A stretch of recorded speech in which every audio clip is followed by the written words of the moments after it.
Everybody.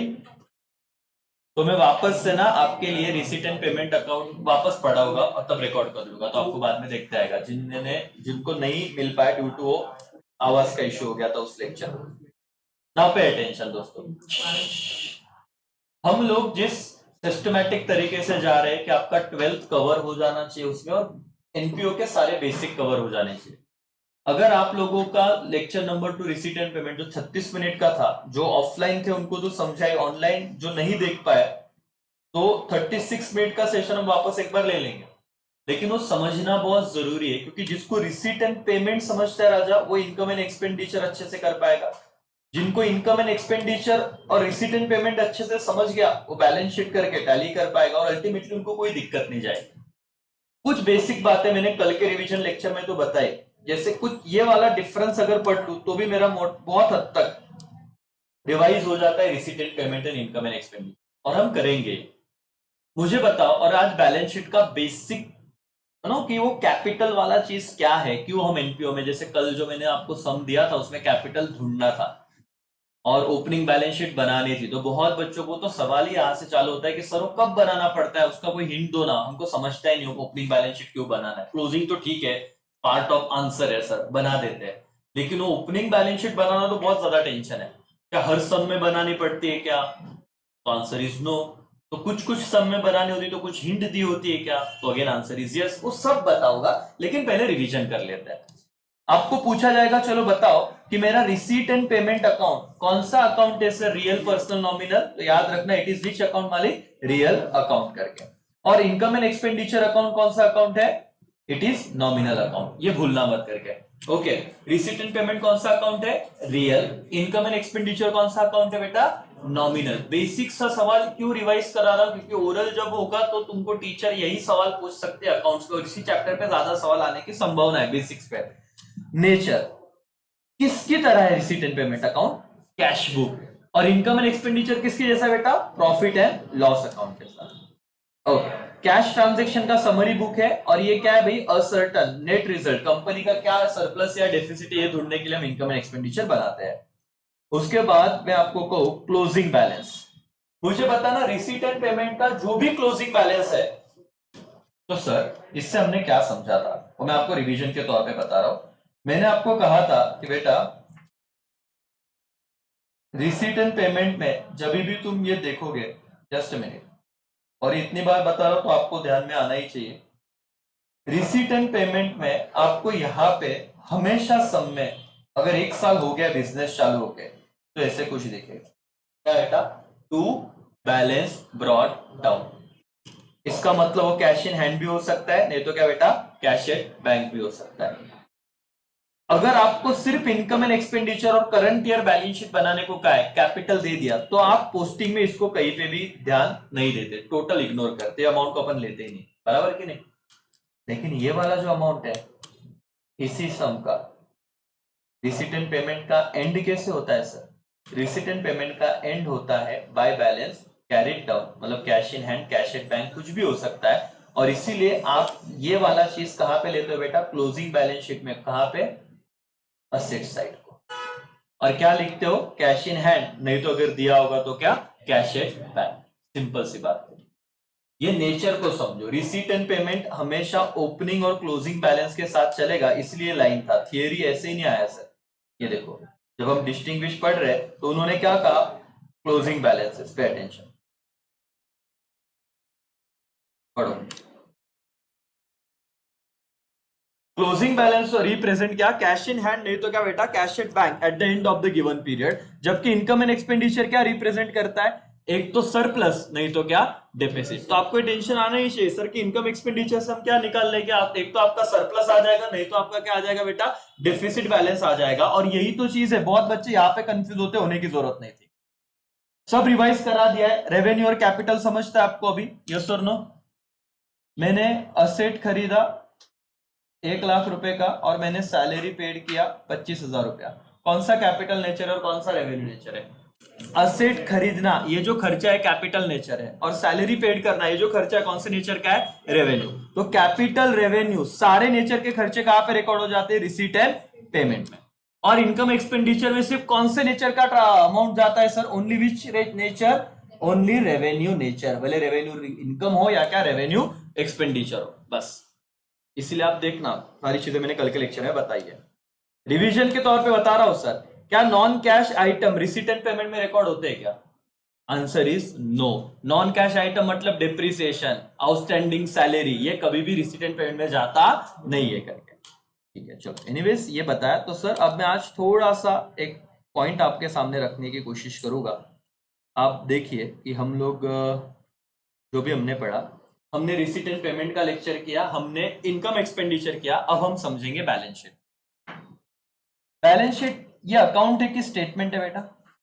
याद रखना एक सिंपल सा, और ये ऐसी चीजें जहां पे बर्डन नहीं लेने का, ये अपने जनरल नॉलेज के लिए पढ़ने का, कि आज तक आपको पता हो ना हो, लेकिन आज के बाद किसी ने पूछा कि भाई तू प्रॉफिट एंड लॉस अकाउंट बना रहा था, ट्रेडिंग अकाउंट था, रिसीट एंड पेमेंट अकाउंट था, इनकम एंड एक्सपेंडिचर अकाउंट था, लेकिन बैलेंस शीट क्या है? स्टेटमेंट है। क्या है सर स्टेटमेंट? किस चीज का? Assets and liability of the organisation as on क्या? Particular date. और एक चीज ऑब्जर्व रखो, जनरल नॉलेज के लिए याद रखना सर, कि तुम ट्रेडिंग अकाउंट क्या बनाते थे? For the year ended. P&L क्या बना रहे थे? For the year ended. वैसे ही सर रिसीट एंड पेमेंट भी, और आपका इनकम एक्सपेंडिचर भी क्या था? Income expenditure for the year ended. लेकिन बैलेंस शीट कभी भी जाओ, वो क्या लिखा होता था? As on. एज ऑन मतलब उस पर्टिकुलर डेट, उस पर्टिकुलर दिन का फाइनेंशियल पोजीशन है कि आपके असेट कितने और लायबिलिटी कितने। एक मिनट यहाँ पे ध्यान देना, मुझे बताना बैलेंस शीट ये अकाउंट है कि स्टेटमेंट है? सब श्योर है इस चीज पे? यस सर, वो स्टेटमेंट है, ये क्लियर हो गया। तो बैलेंस शीट हम पूरे साल का दिखाते हैं या एज ऑन पर्टिकुलर दिन का पोजीशन दिखाता है? पर्टिकुलर दिन का पोजीशन दिखाता है, उसके बाद कुछ भी हो सकता है सर। ओके, ये समझा sir. The balance sheet of non trading organisation is similar to balance sheet of sole trading, और क्या जो भी आपका प्रॉफिट ऑर्गेनाइजेशन है। तो सर आप क्योंकि एनपीओ कर रहे हो, तो मैंने तो आपको बहुत बताया कि ट्रेडिंग ऑर्गेनाइजेशन और नॉन ट्रेडिंग ऑर्गेनाइजेशन का फर्क क्या है। इनका मोटिव क्या रहता है ट्रेडिंग ऑर्गेनाइजेशन का? प्रॉफिट कमाना। नॉन फॉर ट्रेडिंग एनपीओ का ऑब्जेक्टिव क्या रहता है? सर्विस प्रोवाइड करना। इनके स्टेटमेंट ऑफ अकाउंट क्या है? ट्रेडिंग और P&L और बैलेंस शीट। इनके स्टेटमेंट ऑफ अकाउंट क्या है? Receipt and payment, income and expenditure and balance sheet. तो तुमने तो कहा कि सर ट्रेडिंग की जगह और P&L की जगह इन दो अकाउंट ने ले लिया, क्या दोनों का बैलेंस शीट सिमिलर है कि अलग अलग है? सिमिलर है। भले आपका प्रॉफिट ऑर्गेनाइजेशन हो या नॉन प्रॉफिट ऑर्गेनाइजेशन हो, बैलेंस शीट जो आपने फाइनल अकाउंट में सीखा था सेम यहाँ पे, कोई भी टेंशन नहीं। जैसे आप असेट बिल्डिंग कहां पे डालते थे फाइनल अकाउंट में? Balance sheet asset. यहाँ पे भी कहां पे पोस्ट करोगे? Balance sheet asset. डिप्रिसिएशन कैसे लगाते थे? बिल्डिंग में से माइनस और दूसरा इफेक्ट कहां देते थे? P&L फाइनल अकाउंट में। यहां पे क्या करोगे? बिल्डिंग में से माइनस और दूसरा इफेक्ट कहां पे जाएगा? इनकम एंड एक्सपेंडिचर के कहां पे? एक्सपेंडिचर साइड को। तो जो आपने फाइनल अकाउंट में सीखा था, जैसे कि फाइनल अकाउंट में आपने सीखा था डेटर असेट साइड को जाता है और न्यू बैड डेट्स आया, तो आप क्या करते थे? डेटर में से माइनस करते थे न्यू बैड डेट्स जो भी है। तो यहां पे भी वैसे ही करना है, वैसे ही करना है। तो आप डरो मत, जो फाइनल अकाउंट सीखा था वैसे ही एनपीओ के बैलेंस शीट में एडजस्टमेंट है। आपको एनपीओ में सिर्फ दो स्टेटमेंट पे ध्यान देने की जरूरत है, और ज्यादा करके एक ही। अगर मैं सिंपल मेथड बता रहा हूं, इनकम एंड एक्सपेंडिचर का नेचर क्या है बेटा, कल का लेक्चर देखना, जो परसों का नहीं मतलब रिकॉर्ड हुआ, सिर्फ आवाज का इशू था। कल का लेक्चर रिक्वेस्ट है पूरा देखिए, तो आपका ही बेनिफिट है इसमें। और क्या होता है एज अ टीचर, मेरा बेनिफिट ये होगा कि आप सबका सेम लिंक लगेगा, क्योंकि मैं डायरेक्ट, अगर मेरा इंटेंशन ये रहता सर कि डायरेक्ट सम बता के खत्म करो, कोई कंसेप्ट नहीं बताए, तो आज हमारे 5-6 सम हो जाते। मैं एक लेवल पे लेके आ रहा हूं, हम दोनों सेम लेवल पे रहेंगे, फिर सम सॉल्व करेंगे, ताकि सबको इंटरेस्ट आएगा। जो बच्चे ना लेक्चर देख रहे, जो एब्सेंट है, वो क्या होता है वापस आते और जीरो से शुरुआत करते हैं। फिर हमारा लेवल इधर, उनका इधर, फिर वो क्या होता है, उनको लगता है अकाउंट डिफिकल्ट है, जबकि ऐसे है नहीं। चीजों को समझो। Yes sir. अब मैं आपको एक पॉइंट पे लेके जाता हूं, और एक सवाल का आंसर जो मैं स्टूडेंट होता तो शायद उसको मैं समझता। सर आपको बताओ, एनपीओ में ना अब हमको पता चल गया, फिलहाल क्वेश्चन क्या आने वाला है? Receipt and payment. ठीक है, हमको आंसर में दो चीजें बनानी है। क्या बनाना है सर? एक इनकम एंड एक्सपेंडिचर, और एक क्या बनाना है? Balance sheet. ये तो बिल्कुल श्योर है सर, कोई दिक्कत नहीं। हमको पता है रिसीट एंड पेमेंट में एक साल का अमाउंट दिया जा सकता है करंट ईयर या करंट प्रेजेंट मतलब प्रेजेंट ईयर, फ्यूचर ईयर और पास्ट ईयर सबका दिया हो सकता है। रिसीट एंड पेमेंट में सिर्फ करंट ईयर रहेगा, 3 साल का रह सकता है। रिसीट एंड पेमेंट में 3 साल के अमाउंट्स रह सकते हैं, लेकिन जब मैं यहाँ पे इनकम एंड एक्सपेंडिचर में पोस्ट करूंगा तो क्या रूल है बेटा, ओनली करंट ईयर। ये मैंने कल के लेक्चर में बहुत अच्छे से समझाया था। फर्नीचर आ गया तो इनकम एक्सपेंडिचर में जाएगा कि बैलेंस शीट, पक्का पता है। बट सर ये तो जो हम बनाते हैं इसको कौन सा बैलेंस शीट बोलते हैं, क्लोजिंग बैलेंस शीट। और इसकी शुरुआत हमेशा किससे होती है, अब बहुत बार आपको सम में कैपिटल दिया है बेटा तो टेंशन नहीं, लेकिन अगर सम में कैपिटल ही नहीं दिया तो क्या करेंगे, तो कैपिटल हम ढूंढेंगे। और कैपिटल कैसे ढूंढेंगे पता है, एक बैलेंस शीट तब बनानी पड़ती है। कौन सी बैलेंस शीट, आप फॉर्मेट सेम है, कुछ ओपनिंग बैलेंस शीट में कुछ अलग नहीं है, एक तरफ लायबिलिटी दूसरी तरफ क्या रहेगा बेटा, असेट। इसको मैं कौन सा बैलेंस शीट कहता हूं, ओपनिंग बैलेंस शीट करके, इसको मैं कहता हूं ओपनिंग बैलेंस शीट, मैं कहता हूं ओपनिंग बैलेंस शीट। मुद्दा हा नाही सर, मुद्दा हा आहे की आता सम मध्ये कसं ओळखायचं, दोन गोष्टी। आपको जब एडजस्टमेंट दिया रहेगा ना, एडिशनल इंफॉर्मेशन, वहां पे वो लोग क्या करते हैं पता है, एक तो ऐसे लाइन बाय लाइन लिख देते हैं कि भाई असेट इतना था, बिल्डिंग इतनी थी, बिल्डिंग फंड इतना था, और आपको देंगे 1/4/2019। सपोज आपका ईयर एंडिंग 31 मार्च 20 है तो आपको 1 अप्रैल का डेटा दिया रहेगा। तुमने कुछ नहीं करने का, इस एडजस्टमेंट में असेट वाले अमाउंट असेट को लिखने के, लाइबिलिटी वाले अमाउंट लाइबिलिटी को लिखने। जैसे कि मैं बता रहा हूं कुछ बातें, देखो बिल्डिंग कहां पे आता अगर होता तो बताना, बिल्डिंग था 1,00,000 रुपया। फर्नीचर कहां पे आता बताना, असेट, फर्नीचर था सपोज 50,000 रुपया। डेटर्स कहां पे आते बताना, असेट, तो डेटर था सपोज 50,000 रुपया। क्रेडिटर कहां पे आते बताओ, लाइबिलिटी, तो क्रेडिटर थे मेरे 20,000 रुपया। बिल्स पेएबल कहां पे आते बताओ, बिल्स पेएबल कहां पे आते, लाइबिलिटी ना, तो बिल्स पेएबल मेरा आता लाइबिलिटी जो था सपोज 20,000 रुपया। उसके बाद मैं आपको कहूंगा कि मेरा कैश इन हैंड कहां पे आएगा, असेट, तो सपोज कैश इन हैंड था 20,000 रुपया। ओके, इतनी इंफॉर्मेशन दी थी ओपनिंग की, और एक कहां पे दी होगी, क्वेश्चन में। आपने कुछ दिमाग नहीं चलाना, अकाउंट मतलब इतना सिंपल, कॉपी और पेस्ट, लेकिन आपको कॉपी पेस्ट का फॉर्मूला पता होना चाहिए। आपको कुछ बातें दी थी, आपने सिर्फ यहां पे लिखा ओपनिंग बैलेंस शीट। ऐसा क्यों लिखा, क्योंकि उधर एडजस्टमेंट में डेट था 1/4/2019 का आइटम है, मतलब 1/4 मतलब ओपनिंग डेट का है, तो ओपनिंग के सारे असेट और लाइबिलिटी ओपनिंग स्टेटमेंट बना के पोस्ट कर दिया। अब टोटल कर लूंगा, इस साइड का टोटल आया 1,00,000 प्लस 50,000 प्लस 50,000 प्लस 20,000, तो कितना हो गया, 2,00,000। ठीक है, डेफिनेटली बैलेंस शीट है तो टैली होगा। इस साइड का भी कितना आना चाहिए, 2,20,000। क्रेडिटर थे 20,000 के, बिल्स पेबल थे 20,000 के, तो 2,20,000 में से आप 40,000 माइनस कर दो, कितना डिफरेंस आ रहा है, 1 लाख। तो ये जो डिफरेंस होता है इसे हम क्या बोलते हैं बेटा, कैपिटल। बस ये ढूंढ लेंगे, ये कल जो सम दिया था ना उसमें ऐसे ही प्रकार था कुछ। आप लोगों को एडजस्टमेंट दी थी, उसमें से आपको कैपिटल ढूंढना था, और कौन से बैलेंस शीट बना के, ओपनिंग स्टेटमेंट ऑफ अफेयर बोलते हैं इसको, ओपनिंग बैलेंस शीट बना के। जैसे आपने ओपनिंग बैलेंस शीट बनाया, कुछ बड़ा रॉकेट साइंस नहीं था मालिक, तुम्हारे पास कैलकुलेटर अलाउड है। सिर्फ असेट वाली चीजें असेट को पोस्ट करो, लाइबिलिटी वाले लाइबिलिटी को पोस्ट करो, देखो कि जो बड़ा टोटल है वो दोनों साइड लिख लो, और ये दो अमाउंट है जितनी भी आएगी इसमें से माइनस करो, जो डिफरेंस आएगा वो डिफरेंस क्या रहता है, कैपिटल। और वो निकाल के आप कहां पे पोस्ट करते हो बेटा, क्लोजिंग बैलेंस शीट में। यहां पे आप ये अमाउंट लिख दोगे 1,80,000। बस यही था ओपनिंग बैलेंस शीट का। बच्चे डर जाते एनपीओ में जब ओपनिंग बैलेंस शीट बनाने का सम आता है, वो बोलते सर एनपीओ सोपं राहतं कधीपर्यंत, जोपर्यंत फक्त income and expenditure and closing balance sheet दिली तोपर्यंत। पण सर जर ओपनिंग बैलेंस शीट दिली ना तो खूप कन्फ्युजन होऊन जातं। टेंशन मत लो, कन्फ्यूजन होगा, पहले एक्सेप्ट करो कि अपन लर्निंग फेज पे, हम प्रिपरेशन कर रहे हैं, सीख रहे हैं, तो एक एक सम डेवलप करते जाएंगे कि क्या है। पहले तो मैं आपको ये सिखाया मैंने कि ओपनिंग कैपिटल कैसे ढूंढते हैं, उससे मत डरो। दूसरा बात ये बताऊंगा सर, कन्फ्युजन क्या होता है कि इधर बिल्डिंग दिया है ओपनिंग बैलेंस शीट में, इथं रिसीट पेमेंटला बिल्डिंगच नसते आणि क्लोजिंग बैलेंस शीट मध्ये बिल्डिंग येऊन जाते। अच्छा बोलतो साला बिल्डिंग आया कहां से, क्योंकि ओपनिंग बैलेंस शीट का पार्ट है। फिर उसका कंसेप्ट क्लियर नहीं हो, बोलता सर तिथं दिलं मग इथं का घेतलं, फिर वो छोड़ देता है। ऐसे मत करो भाई, मैं तुमको सारी चीजें बताऊंगा, सिर्फ सिस्टमैटिक तरीके से हमें जाना है, घाई नहीं करनी, और तुम्हारे लिए सब चल रहा है। रिकॉर्डेड लेक्चर देखो, जो एब्सेंट है वो सब, मतलब अगर आपने पढ़ा ना तो भगवान ने इतना दिमाग तो तुमको दिया है कि ऐसे होगा नहीं कि तुमको आएगा नहीं, क्योंकि अपन ने बचपन में ये भी अपने को डिफिकल्ट जानेगा, लेकिन आज ये प्लस का साइन अपने को लगता है कितना फालतूगिरी है। तो टाइम टाइम की बात है, सिर्फ ध्यान दो, क्योंकि एनपीओ हर जगह पे, सीए सीएस सीए में एमबीए कुछ भी करो तो तुमको इससे छुटकारा है नहीं। ओके मालिक, तो बैलेंस शीट का तो विषय बता दिया। अब सर अगर मैं सम की बात करूं, एक मिनट सिर्फ,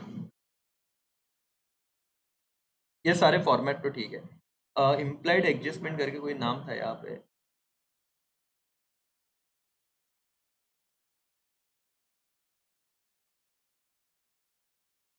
ये इम्प्लाइड मतलब क्या, हिडन एडजस्टमेंट, ये भी एनपीओ में आता है सर, आता है। क्या देखे पता है आपको, सम में रेंट 11 मंथ 11,000। चलो मैं आपको कुछ चीजें सिखाता पहले और फिर इस पे आएंगे। हम लोग कभी भी अकाउंटिंग जो करते हैं ना बेटा, वो कितने साल की करते हैं, मैं जो बोल रहा हूं वो सुनो हमेशा, कितने साल की करते हैं, 1 साल की। 1 साल में कितने महीने होते हैं, ठीक है, तो 12 मंथ्स का हमारा अकाउंटिंग रहता है। और हम लोग कहते हैं हम करंट करंट ईयर का सिर्फ पोजीशन बता रहे, पिछले साल का अगले साल का हमें कुछ लेना देना नहीं। हम लोग अक्रूअल कंसेप्ट फॉलो करते हैं। कौन सा कंसेप्ट फॉलो करते हैं, अक्रूअल। मतलब सर क्या हुआ, मैं 1 तारीख, पहले महीने मैंने 2,000 रेंट दिया, दूसरे महीने मैंने 2,000 रेंट दिया, और ऐसे में 10 महीने तक रेंट मैंने पेड किया, 10 महीने तक 2,000 रेंट पेड किया। कितना खर्चा किया मैंने एक्चुअल, बराबर। और 2 महीने का रेंट मैं नहीं दे पाया क्योंकि मेरे पास पैसे। एक अकाउंटिंग करने वाला बंदा है जिसके कंसेप्ट क्लियर नहीं थे, उसने क्या किया, इनकम एंड एक्सपेंडिचर अकाउंट बनाया, और एक्सपेंडिचर अकाउंट को, एक्सपेंडिचर साइड को लिख दिया to rent 20,000। Okay, income side को इनकम था उसका 1 लाख, और ये इनकम एंड एक्सपेंडिचर है, तो जो भी यहाँ पे आएगा उसे मैं क्या कहूंगा, प्रॉफिट की सरप्लस। सरप्लस कितना आ गया इस सम में, इसका 80,000। ये इसका पोजीशन है, इसने बताया कि 80,000 सरप्लस है। फिर आप में से एक बंदा जाता हो जो पढ़ा लिखा है, होशियार है अकाउंट में, वो बोलता है भाई अकाउंटिंग किती महिन्याचं राहतं, 12, तू किती महिन्याचं रेंट पेड केलंय, 10, 2 महिन्याचं केलं का, नाही, किती नाही केलं, 2 महिन्याचं 4,000, ते दाखव इथं। वो बोलता पागल है क्या, पेड नहीं किया तो क्यों दिखाने का, बोले ऐसा नहीं, this is known as accrual concept, कि जो तेरा पेड करना रह गया, आगे तो पेड करना पड़ेगा ना, भले पेड नहीं किया बट आउटस्टँडिंग रेंट तुला दाखवायला लागेल। म्हणून तुझ्या इथं हे 20,000 नव्हते यायला पाहिजे, इथं ऍड कर विच रेंट, आउटस्टैंडिंग रेंट वापस कितने 4,000, तो तेरा 20,000 नहीं, ये टोटल कितना आ जाता बेटा, 24,000। ये टोटल तेरा आ जाता कितना, 24,000, और सरप्लस 80,000 नहीं बचता, सरप्लस कितना बचता बेटा, 76,000। तो किसका स्टेटमेंट एक्यूरेट है, 80,000 वाले का कि 76 का, 76। और इसीलिए तो तुम अकाउंट सीख रहे हो। मुझे आता ना, सायन्स का बच्चा भी इतना कैलकुलेशन तो कर ही लेता है ना, कि सर 20,000 रेंट दिलं तर एक काम करू, 1 लाख आले, 20 दिलं, 80 उरले, नाही, तुम्हाला ही कंसेप्ट समझावा लागेल कि अगर कोई भी जगह पे ऐसा कुछ अमाउंट दिया है, सपोज 10,000, और ब्रैकेट में दे दिया फॉर 10 मंथ्स, तो समझने का ये आपको ये बताना चाहते हैं कि 2 महीने का दिया हुआ नहीं है, तो इसको कौन सा एडजस्टमेंट कहते हैं पता है बेटा, हिडन एडजस्टमेंट। डायरेक्ट तुमको एडिशनल में नहीं बोला कि आउटस्टैंडिंग है, इधर तुमको सिर्फ इतना दिया ब्रैकेट में, कितना महीना, 10 मंथ्स। तो अब आपको समझना है, 10 मंथ्स दिया मतलब 2 महीने का क्या रहेगा, आउटस्टैंडिंग। और दो इफेक्ट क्या जाते हैं बताओ मुझे आउटस्टैंडिंग के, एक तो सर बैलेंस शीट में कहां पे जाता है, लाइबिलिटी साइड को जाता है, और दूसरा इफेक्ट उस पर्टिकुलर एक्सपेंडिचर में क्या हो जाता है, ऐड हो जाता है। तो आपको क्या इस तरह की बातें अगर आई सब में, हिडन एडजस्टमेंट, तो एक मिनट से, बैलेंस शीट इस तरह की कोई चीज आई, समझेगा बेटा, एवरीबॉडी यस और नो। ओके, मैं यहां पे लिखता हूं, सैलरी 6,000, क्या रहेगा बताओ मुझे, क्या होगा इसका, कैलकुलेटर है ना, मोबाइल है, निकालो फिर बताओ क्या आएगा।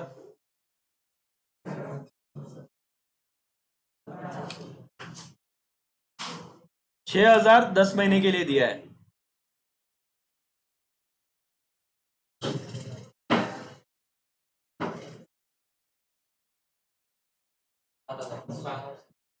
छह हजार मैंने 10 महीने का दिया, तो 6,000 बराबर 6,000 डिवाइडेड बाय 10, एक महीने का कितना 600। कितने महीने का बाकी है? 2। तो वैसे निकाल लो, 600 इंटू 2 कितना बाकी है? 1200। तो 1200 के दो इफेक्ट देते आएंगे अभी, एक क्या ऐड और दूसरा बैलेंस शीट लाइबिलिटी। समझा क्या क्या किया मैंने? सर मैंने क्या किया, 6,000 कितने महीने के पेड किया है? 10 महीने। तो एक महीने का अमाउंट कितना आ गया? 600। तो 12 महीने का तो आना चाहिए था 7,200, ऐसे निकाल लो आप। लेकिन आपने पेड कितना किया है? 6,000, तो बाकी कितना है? 1200। एक मेथड ये होगी। दूसरा मेथड, एक महीने का 600 पता चल गया ना, कितने महीने का पेड किया? 10। कितने महीने का बाकी है? 2। तो 600 इंटू 2 कितना हो गया? 1200। सिंपल। ओके। और एक चीज बताता हूं, मेरे से अमाउंट दो, मैं बाकी बोल भी नहीं रहा हूं, आप लिखो। Wages 18,000 9 months. क्या करोगे अभी? क्या ये हिडन एडजस्टमेंट है कि नहीं है, पहले तो बताओ। यस, क्या इसका ट्रीटमेंट क्या आएगा बताओ? बोलो जल्दी, कितना अमाउंट आएगा क्विक?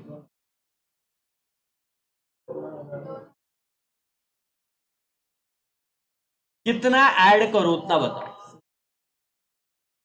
पक्का 6,000 सर।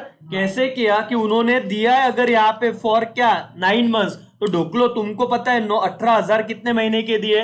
9 महीने के। तो सर एक तो ऐसे निकाल लो कि एक महीने का कितना रहेगा, तो 18,000 डिवाइडेड बाय 9, तो कितना आएगा सर एक महीने का? 2,000।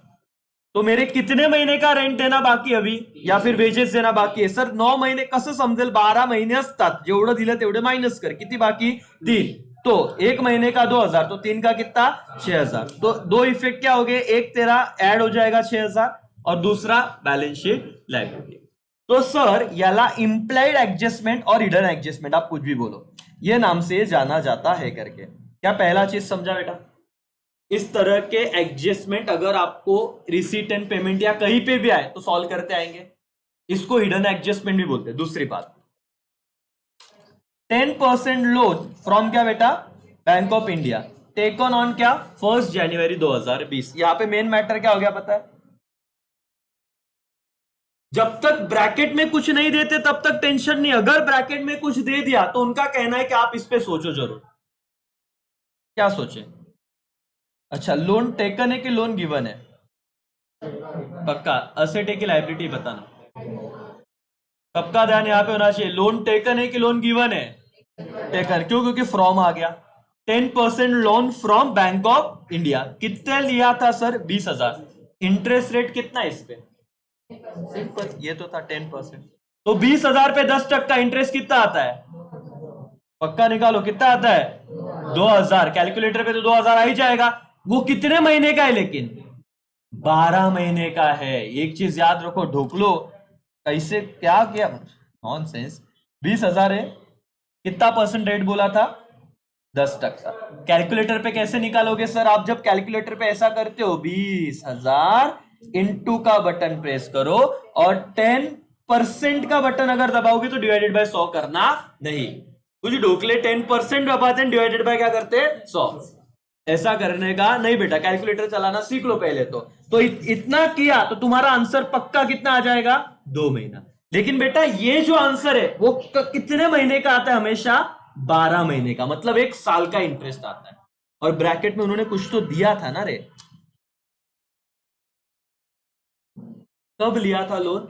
1 जनवरी 2020। अज्यूम करो तुम्हारा जो ईयर है वो 31 मार्च 2020 को खत्म हो जाएगा, तो कितने महीने लोन यूज किया?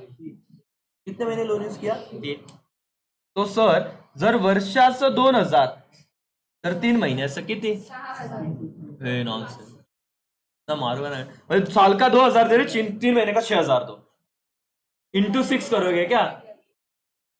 अगर नहीं आ रहा भाई तो बेसिक करो, बहुत बेसिक। सर 2,000 डिवाइडेड बाय 12, एका महिन्याचं किती व्याज येईल? करा सर। 166 पॉइंट समथिंग कुछ तो आहे, 667 समज लो, किंवा मग असा, आणि आता इंटू 3 करा, तुम्हाला बरोबर आन्सर येईल। कितना आया, 500 आया, करीब 500 के करीब आया। ऐसे नहीं तो ऐसे कर लो, 2000 इंटू 3 डिवाइडेड बाय 12 करो, 500 ही आएगा। कैसे भी करो बेटा, समझो।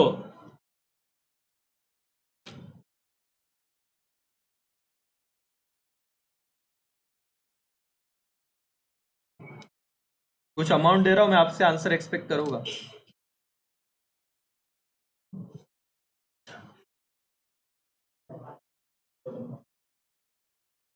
ईयर एंड है 31 मार्च 2020। कैलकुलेशन दो मुझे, कितना इंटरेस्ट आएगा, ऐड करना है कि लेस करना है, फटाफट क्विकली मुझे बताओ क्या सीन होगा इसका।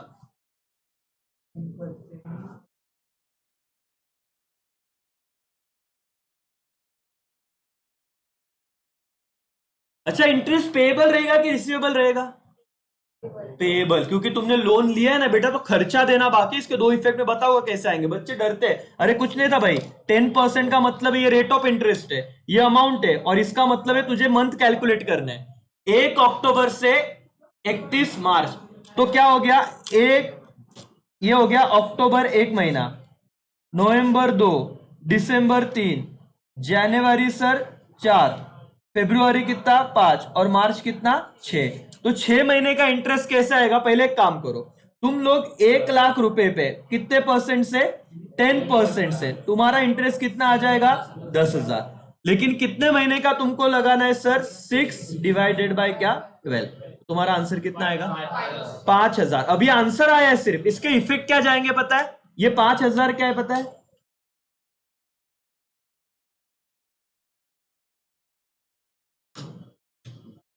इंपॉर्टेंट वर्ड, पेड की पेएबल, पेएबल मतलब देना बाकी, पेएबल का मतलब क्या पता है दूसरा शब्द,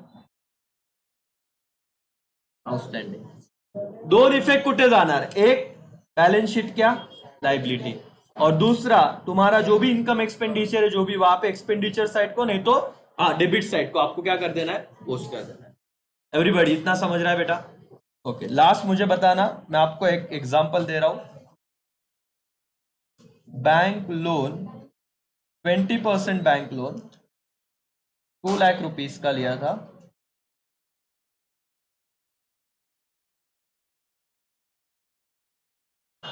1 जुलाई 2019, कितना इंटरेस्ट बाकी रहेगा बताओ?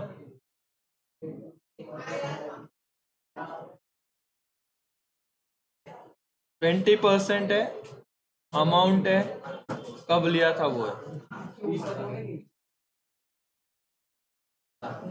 30,000 आया। चलो यहाँ पे ध्यान दो, हिडन एडजस्टमेंट समझ रहे हैं ना अभी? ये पेएबल आएगा, इतना याद रखना। और कब आएगा, जब ब्रैकेट में कुछ दिया है तो, अगर नहीं दिया तो लोड नहीं लेना है। दिया है तो याद रखना कि इन्होंने बीड ऑफ द ईयर में लिया, अब क्या सर इंटरेस्ट देना बाकी है, तो बैंक लोन पे हम क्या करेंगे, देखो प्रोसीजर एकदम सिंपल है, पहले इंटरेस्ट साल भर का निकाल लो। कैसे आएगा सर, 2 लाख इंटू कितना टक्का, 20%। कितना आ गया सर ये, 40,000। लेकिन हमें कितने महीने का चाहिए, 1 जुलाई से, जुलाई, अगस्त, सितंबर, अक्टूबर, नवंबर, दिसंबर, जनवरी, फरवरी, मार्च, कितने महीने हो गए, 9। तो इंटू 9 डिवाइडेड बाय क्या, 12 करो, कितना आता हो, 30,000। बस दो इफेक्ट पता है कि इंटरेस्ट पेएबल है तो एक बैलेंस शीट के लाइबिलिटी साइड को जाएगा, एक तुम्हारे डेबिट साइड को चला जाएगा करके, खत्म। This is known as hidden adjustment. डरो मत बच्चे, ये आता था तो चलो, अभी भी किसी को थोड़ा बहुत इश्यू आ रहा है तो सम सॉल्व करते वक्त वो भी कर लेंगे, लेकिन पहले 12th का पूरा क्लियर करवा के देता हूं। बच्चा एनपीओ में इस चीज को लेकर लड़ता है, भाई ये एनपीओ का डाउट होना ही नहीं चाहिए, तो फाइनल अकाउंट का विषय है, मतलब इसका मतलब तुमको फाइनल अकाउंट नहीं आ रहा था, तो ये एनपीओ का थोड़ी ना किस्सा। एनपीओ में तो क्या रहता, तुमको सिर्फ इनकम एक्सपेंडिचर और रिसीडेंट पेमेंट का नेचर समझो, बाकी बैलेंस शीट तो फाइनल अकाउंट का ही है, बाकी सब फाइनल अकाउंट जैसा है। सब्सक्रिप्शन वब्सक्रिप्शन सिर्फ समझना है तुमको। अब देखो,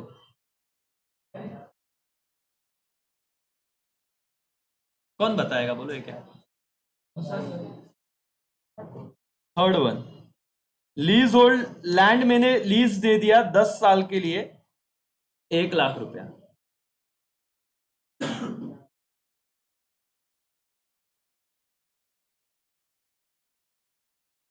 1 लाख रुपया पेड किया, ब्रैकेट में कितने साल के लिए, तो क्या बोलते होता है, डेफर रेवेन्यू, नहीं समझा सर। अगर 1 लाख 10 साल के लिए, तो 1 साल का कितना आएगा? पक्का बोलो कितना आएगा? कैसे निकाला आपने? 1 लाख डिवाइडेड बाय क्या? 10 साल। पहले समझ लो, आज सिर्फ समझेंगे चीजों को। 1 लाख 10 साल के लिए दिया, तो 1 साल के लिए कितना आ जाएगा? 1 ईयर के लिए 10,000। मानते हो नहीं मानते हो? यस। अकाउंटिंग करते हो आप सब साल का लेते हो या करंट ईयर का लेते हो? और करंट ईयर का कितना पार्ट था इसमें? तो करंट ईयर का तो चला जाएगा इनकम एक्सपेंडिचर में। कहां पे? एक्सपेंडिचर साइड को। 1 लाख की 10,000, 1 लाख की 10,000, 10,000। वाई? क्योंकि इनकम एक्सपेंडिचर मैंने क्या सिखाया? नेचर क्या है? करंट ईयर का लेता है, फ्यूचर का या प्रीवियस ईयर? कौन से साल का? Only current year. तू 10 लाख दे या 10 करोड़ दे, मुझे क्या लेना देना? इस साल से रिलेटेड कितना है? 10,000। तो मैं कितना रिकॉर्ड करूंगा? 10,000। तो बचा हुआ 90,000 किधर जाएंगे सर? 90,000 चला जाएगा सर। ये प्रीपेड जैसा हुआ, अगर आपको याद आ रहा होगा तो। इस साल मैंने 9 महीने का एडवांस में पेड कर दिया, तो 90,000 बैलेंस शीट के कहां पे जाता है? ये एडवर्टीजमेंट है, अगर तुमको फाइनल अकाउंट याद आ रहा होगा तो, कि 5 लाख एडवर्टीजमेंट 5 साल का दे दिया, या 50,000 दे दिया 5 साल का, तो 10,000 तुम P&L में डालते थे और बचा हुआ 40,000 तुम असेट में डालते थे। वैसे वाली बात है। अगर बेटा यहाँ पे ईयर्स आ गया, याद रखना, आज जितना समझ रहा है उतना समझ लो। अगर यहाँ पे ईयर्स आ गया तो समझ लेने का करंट ईयर का तो चला जाएगा, लेकिन एडवांस में पेड क्या हो, कहा जाएगा? Balance sheet asset. तो हम सॉल्व करेगा तो आपस सिखाऊंगा। सेल्स प्रोसीड, बुक वैल्यू था 7,500 और बेचा 8,000 में, मार्केट वैल्यू 8,000। इतने हिडन एडजस्टमेंट, इसके अलावा कुछ नहीं है।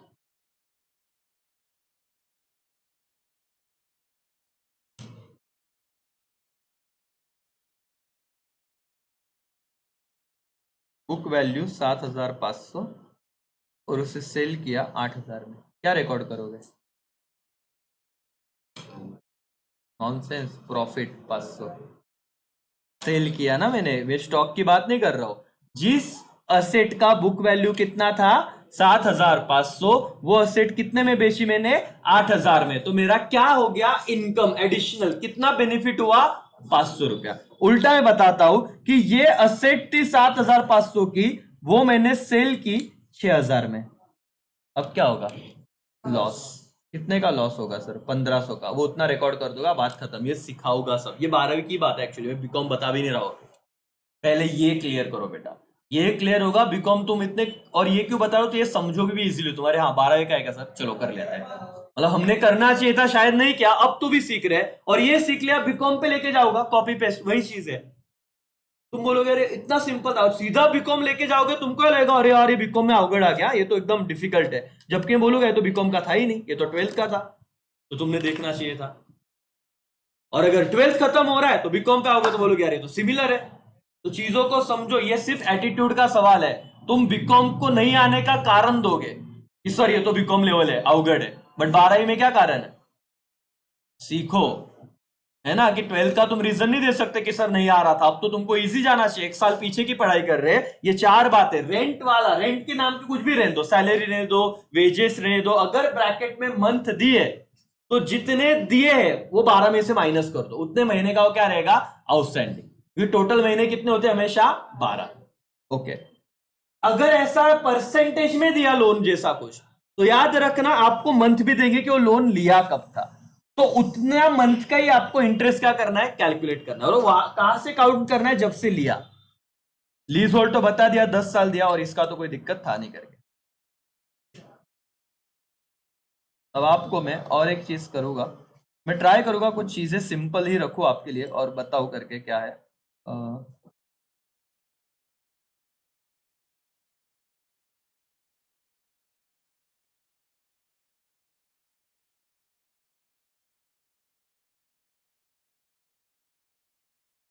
ये एक सम है, दिख रहा है सबको? ये क्या दिया है? Receipt and payment. पहले सम पढ़ लेते हैं। रिसीट एंड पेमेंट है, हमको इनकम एक्सपेंडिचर बनाना है। पेमेंट साइड से शुरुआत करते हैं, सिर्फ बताते जाना कहां पे जाएगा। सैलरी, आधा मार्क्स मिल गया सर, चलो दिक्कत नहीं। छोटे छोटे माइलस्टोन को जीतो सर, बहुत बड़ा करने की जरूरत नहीं है। Salary, expenditure, lighting, general expenses, expenditure, maintenance charges, entertainment expenses, printing and stationery, expenses for tour, investment asset, 8% fixed deposit with Y Urban Bank Limited asset, balance carried down, इधर भी नहीं क्या कि असेट साइड को याद रखो, ये जो बैलेंस कैरिड डाउन है वो कैश एट बैंक या कैश एट हैंड करके आप ले सकते हो, और ये हमेशा किधर जाता है सर, बैलेंस शीट के असेट साइड को, इसे इग्नोर करना मत। सब्सक्रिप्शन किधर जाएगा, इनकम। मेरा ईयर एंड क्या 31 मार्च 2020, तो ये 19-20 का करंट ईयर है, और ये कौन से साल का था बेटा, प्रीवियस ईयर। तो आप इनकम एक्सपेंडिचर में पोस्ट करते हो, कौन सी ईयर का पोस्ट करोगे, सिर्फ current year. Donation resident payment, ये देख लेते नीचे क्या एडजस्टमेंट दिए क्या। पहला ये 12वीं का एडजस्टमेंट है भाई, आना चाहिए। कितने मेंबर्स थे तुम्हारे, 5000 मेंबर्स थे, जिनका एनुअल सब्सक्रिप्शन फीस कितना था बेटा, 50 रुपए। तो कैलकुलेटर पे करो तो कितना आना चाहिए था, 5000 इंटू 50, 2 लाख। करंट ईयर में कितना आया हुआ है, 2,30,000। तो याद रखना कितना आउटस्टैंडिंग रहेगा करंट ईयर का, 20,000। ऐसे कुछ तो करना था 12th में, ठीक है। एनीवेज डोनेशन का कुछ दिया है क्या, आउटस्टैंडिंग सैलरी, दो इफेक्ट आ जाएंगे क्या, एक सैलरी में ऐड और दूसरा बैलेंस शीट लाइबिलिटी। ऑन 1 अप्रैल अगर ऐसा दिया तो अब आपको क्या बनाना पड़ेगा सर, ओपनिंग बैलेंस शीट का कुछ तो हिस्सा रहेगा इसमें। लैंड एंड बिल्डिंग कितना था, 70,000। फर्नीचर कितना था, 45,000। बस इतना ही डालूंगा अभी मैं, लैंड एंड बिल्डिंग 70 और फर्नीचर 45, बस। Very good. यहाँ पे और एक चीज है, कैश, लेकिन दी तो नहीं है सर।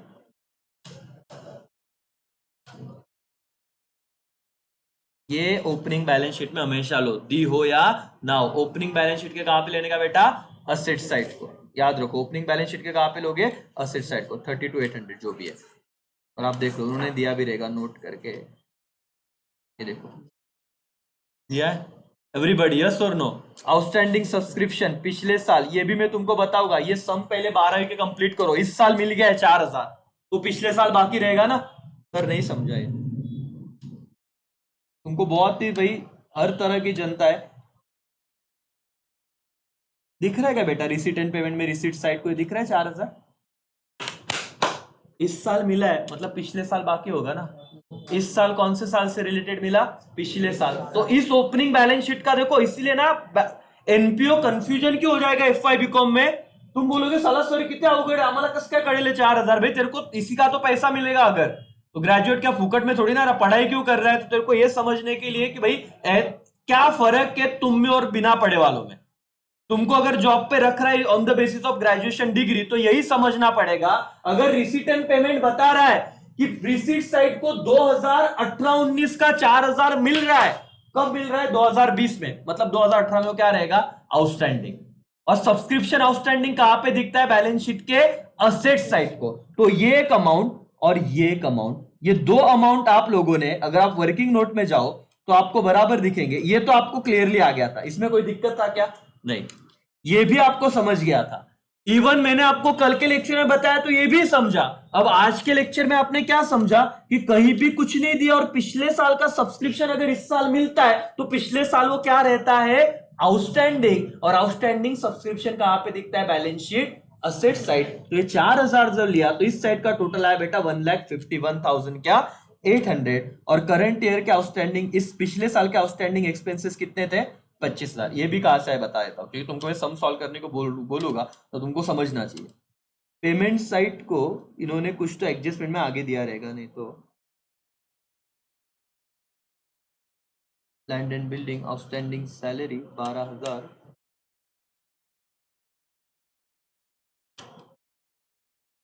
कितना अमाउंट था वो आउटस्टैंडिंग का बेटा, 25,000। General expenses, maintenance, lighting, outstanding ये हो गया।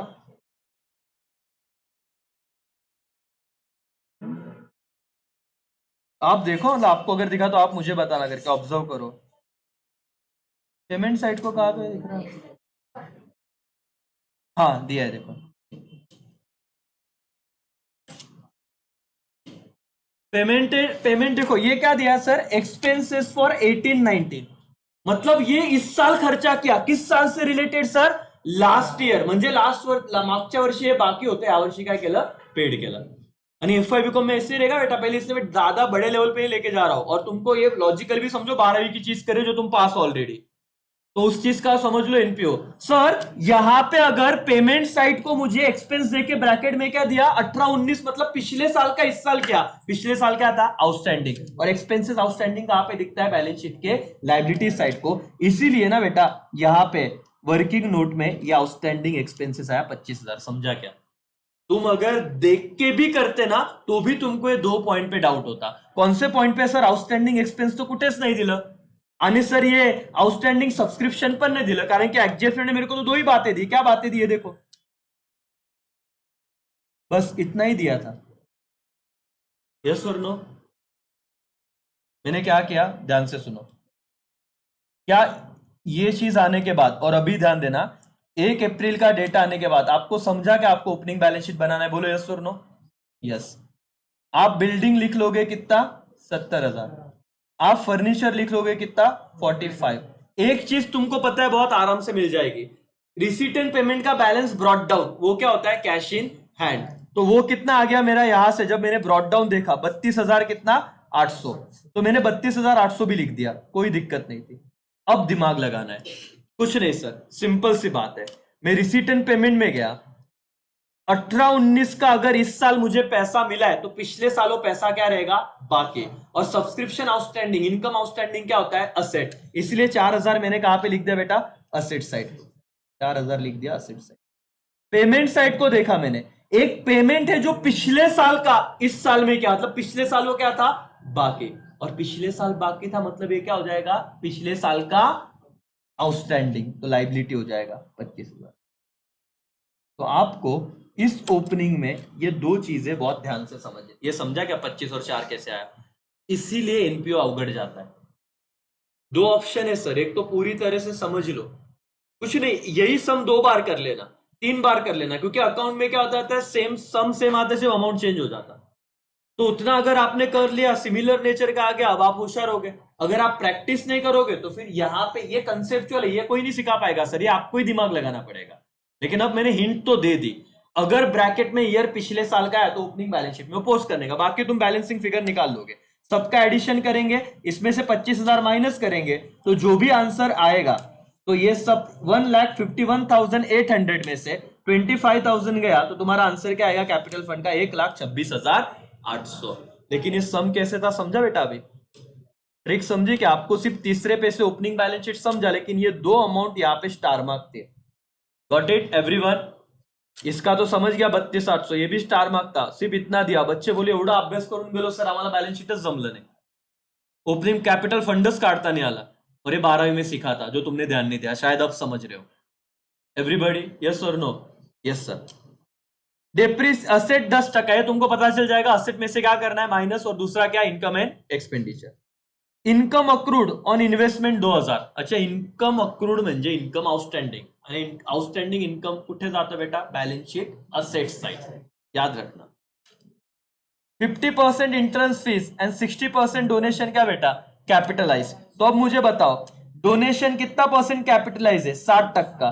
तो 60,000 का 60% किधर जाएगा, बैलेंस शीट की लाइबिलिटी में कैपिटल में ऐड होगा, और 40% किधर रहेगा, रेवेन्यू साइड, इनकम साइड को, क्योंकि रिसीट है ना. वैसे ही सर एंट्रेंस फीस 50%, 25,000 चला जाएगा बैलेंस शीट लाइबिलिटी, 25,000 किधर रहेगा, इधर रहेगा इनकम साइड को. इनकम ऑन इन्वेस्टमेंट सिंपल है, इनकम साइड को, इसमें 2,000 ऐड कर देना जो आया. Interest on FD income side को. रिसीट फ्रॉम इंटरटेनमेंट 40,000 इनकम को लिखा तो भी चलेगा, वो एक्सपेंडिचर को लिखा तो भी चलेगा, कोई दिक्कत नहीं. आपका सम टैली होना चाहिए. इस सम में डिफिकल्टी क्या थी पता है, ओपनिंग बैलेंस शीट, मतलब वो कैपिटल फंड ढूंढना. क्यों डिफिकल्टी थी, बाकी सब सिंपल है, सब डिप्रिसिएशन निकालना सब सिंपल है, ओपनिंग कैपिटल ही निकालते नहीं आया तो लग जाएगी ना बच्चे की. 12वीं का समय आपने किया था कि नहीं मुझे पता नहीं, याद भी नहीं आएगा, 13 नंबर का समय आपके टेक्स्ट बुक का, और वो करो FY बीकॉम 10 भी नहीं 2% डिफिकल्टी रहेगा। और आगे तो हमको नया सीखना है, क्या? रिसीट एंड पेमेंट बनाना। 15 दिन गए तो चलेगा, 20 दिन क्या, अपने को सिर्फ निराली के सामने सॉल्व करना है बेटा। अपने को पहले 12वीं कवर करना है, तो तुम्हारा फेथ बढ़ेगा, कॉन्फिडेंस बढ़ेगा कि मेरे को आ रहा है, और जैसे कवर फिर FY पे आओ, एकदम खुद आगे पढ़ते रहोगे। डन? क्या तुम 13 नंबर का सम करोगे? स्क्रीनशॉट खींच लोगे? रफ कर दूं मैं? प्लीज करो सर, जितना आएगा उतना, नहीं आया तो मैं हूं, आपको आंसर शीट की फोटो में खींचने को दूंगा, लेकिन आप प्रैक्टिस करो, क्योंकि वो काम तुम्हारा, मैं वहां पे कुछ नहीं कर सकता। तुम बोलोगे सर बोर होते हैं, मेहनत पर नहीं करायची, मैं कुछ नहीं करूंगा। चलो रिसीट एंड पेमेंट का पहले तो स्क्रीनशॉट खींच लो या फोटो खींच लो। स्क्रीनशॉट नहीं निकालोगे, फोटो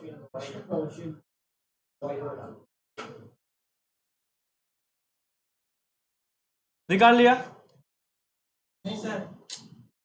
इतना टाइम लगता है क्या?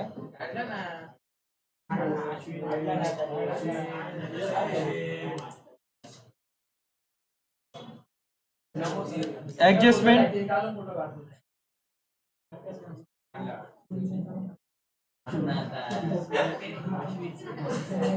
ग्रुप में डाल देना। डाला अश्विन? सॉल्यूशन का फोटो लो।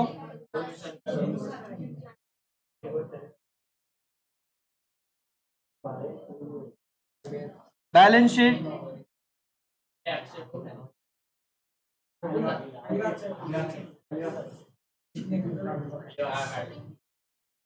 और वर्किंग नोट ये वाला।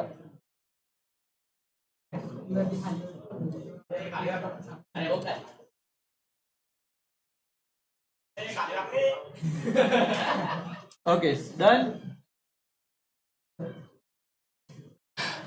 पे अटेंशन, यहां पे ध्यान दो बेटा। सबसे पहले फॉर्मेट ड्रॉ कर लो। एक चीज मैं तुमको बताऊंगा और उस चीज को ध्यान से सुनो। जब तक इनकम एक्सपेंडिचर और बैलेंस शीट या फिर एनपीओ एक कैटेगरी तक तुमको 70-80% मार्क्स से आराम से दे देगा। मैं चाहता हूं सबका टैली हो। टैली कब होगा? जब आप एफर्ट्स लोगे। तो गलतियां करो तो समझेगा कि मुझे नहीं आ रहा, और फिर दोस्त को पूछो, मुझे पूछो तो समझेगा। जो करेगा ही नहीं, बोलेगा जाऊ दे मोरू दे, आंसरच बघून घेऊ। तो आपका ये 2 मिनट का थोड़ा सा होता है ना कैजुअल एटीट्यूड, तुम्हारे लगा देगा। 12 में वही किया तो जाके यहाँ तक आए। अब यहाँ पे भी नहीं पढ़ोगे तो फिर दूसरा चांस नहीं मिलेगा करके। तो यहाँ पे जो मैंने सब अभी फोटो खींचा ग्रुप पे, लगता है तो भेज दो जिन्होंने सही आया, वो अभी के अभी सॉल्व करो, ताकि तुम्हारा सही ढंग से एक सम का प्रैक्टिस हो जाए। आंसर भी है, जो नहीं आएगा तुमको वो मुझे पूछ लो, ठीक है? लेकिन सॉल्व करो, डरो मत करके। चलो स्टार्ट नाउ।